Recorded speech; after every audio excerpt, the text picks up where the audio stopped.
গ্রাম্য সম্ভারের আগের ভিডিওগুলোতে আমরা অনেক বেশি অ্যাওয়ার করার চেষ্টা করেছি, যেটা এখন সবাই অ্যাওয়ার করছে। যে আমের বোটা পচে যাওয়ার সমস্যাটা।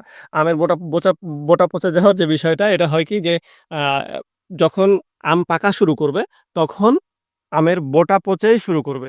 যেটা কেমিক্যাল ফ্রি মানে যেটা আম। মানে কেমিক্যাল দেয়া থাকলে সেটা পুরো আমটাই হচ্ছে যে একসাথে লাল সুন্দর হয়ে যাবে। যেটা ভ্যানে বা বাজারে যেটা দেখা যায়। একসাথে পুরো আমটা লাল সুন্দর হয়ে যায়। এটা আবার একদম পরিপক্ক হলে সেই আমটাও এরকম হয়।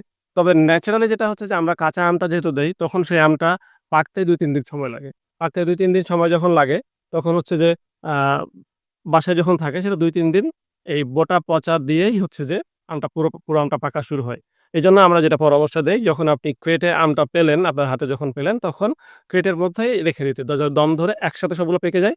তারপরে যখন একটু পাকা যখন শুরু হলো, যেটা পাকলো একটু চেক করে সেটা ফ্রিজে রেখে দিলেন। তাহলে কি হলো? যে আপনার এই যে পচা সমস্যাটা হলো না, আপনি তার আগে ফ্রিজে রেখে দিলেন এবং পাকাটাও পেলেন এবং ফ্রিজের যে ঠান্ডা আমটা খেতে সবাই পছন্দ করে, এই গরমে গ্রীষ্মের যে এই তপ্ত রোদের মধ্যে বা এই গরমের মধ্যে।